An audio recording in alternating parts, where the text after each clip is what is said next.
ಆತ್ಮೀಯ ಸ್ನೇಹಿತರೆ ಎಲ್ರಿಗೂ ಕೂಡ ನಮಸ್ತೆ. ನಿಮ್ದೇನಾದ್ರೂ 10th ಪಾಸ್ ಆಗೈತಿ, ಹಂಗ ನಿಮ್ಮ ದೋಸ್ತಂದು ಕೂಡ ಏನಾದ್ರೂ 10th ಪಾಸ್ ಆಗಿದ್ರೆ ಈ ವಿಡಿಯೋ ನೀವು ಮೊದಲು ಪೂರ್ತಿಯಾಗಿ ನೋಡ್ಕೊಂಡಾದ್ಮೇಲೆ ಪಟ್ಟ ದಿಶಿ ಅವನಿಗೆ ಈ ವಿಡಿಯೋ ಶೇರ್ ಮಾಡು.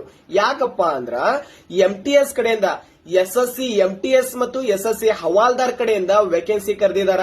ಅಪ್ಲಿಕೇಶನ್ ಅಂತೂ ಆಲ್ರೆಡಿ ಸ್ಟಾರ್ಟ್ ಆಗೈತಿ. ಯಾವಾಗಿಂದಪ್ಪ? ನಿನ್ನೆಯಿಂದ 26/6/2025 ಅಪ್ಲಿಕೇಶನ್ ಸ್ಟಾರ್ಟ್ ಆಗೈತಿ. ನೆಕ್ಸ್ಟ್ ಮಂತ್ 24/7/2025 ಅಪ್ಲಿಕೇಶನ್ ಕ್ಲೋಸ್ ಆಗತ್ತ. ಮತ್ ಇನ್ನೊಂದ್ ಏನಪ್ಪಾ ಅಂದ್ರ ಅಲ್ಲಿ ಹೈಟ್ ಕಮ್ಮಿ ಇದ್ರು ಕೂಡ ನಡೆಯುತ್ತಾ. ಹುಡುಗರ ಹೈಟ್ ಬಂದ್ಬಿಟ್ಟು 157, ಹುಡುಗಿಯರ ಹೈಟ್ ಬಂದ್ಬಿಟ್ಟು 152 ಐತ್ರಿ.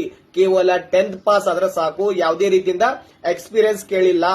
ಮತ್ ಇನ್ನೊಂದೇನಪ್ಪಾ ಬಂಪರ್ ಆಫರ್ ಅಂದ್ರ ಇಲ್ಲಿ ಇದು ಕೂಡ ಒಂದು ಕನ್ನಡ ಎಕ್ಸಾಮ್ ಇರಬಹುದ್ರಿ. ಕನ್ನಡದೊಳಗ ನೀವು ಎಕ್ಸಾಮ್ ಅಟೆಂಪ್ಟ್ ಮಾಡಬಹುದು. ಇದೊಂದು ಸುವರ್ಣ ಅವಕಾಶ ಅಂತ ಹೇಳಕ್ ಇಷ್ಟಪಡ್ತೀನಿ. ಹಂಗ ಸರ ಕ್ವಾಲಿಫಿಕೇಶನ್ ಅಂತ ಗೊತ್ತಾಯ್ತು, 10th ಆಯ್ತ್ರಿ.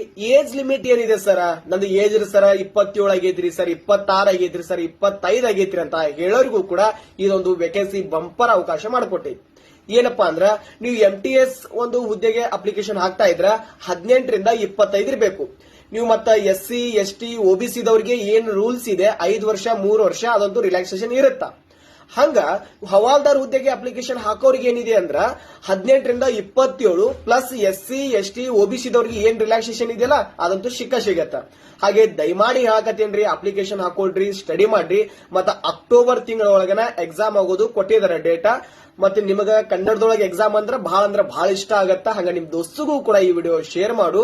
ನಮ್ಮ ಇನ್ಸ್ಟಾಗ್ರಾಮ್ ಪೇಜ್ ಗೆ ಫಾಲೋ ಆಗ, ಮತ್ ನಿಮ್ ದೋಸ್ತಿಗೂ ಹೇಳ ಫಾಲೋ ಆಗಂತ. ನಾಯಕ್ ಸರ್ ಕ್ಲಾಸ್ ಸಿಗತ್ತ, ರೀಸನಿಂಗ್ ಇರತ್ತ. ಮತ್ತೇನಾದ್ರೂ ಡೌಟ್ ಸಂಶಯ ಇದ್ರ ಸ್ಕ್ರೀನ್ ಮೇಲೆ ಕಾಣ್ತಿರೋ ನಂಬರ್ಗೆ ಕಾಂಟ್ಯಾಕ್ಟ್ ಮಾಡ್ರಿ. ಮತ್ತೆ ಸಿಗುವ ನೆಕ್ಸ್ಟ್ ವಿಡಿಯೋದಲ್ಲಿ. ನಮಸ್ಕಾರ.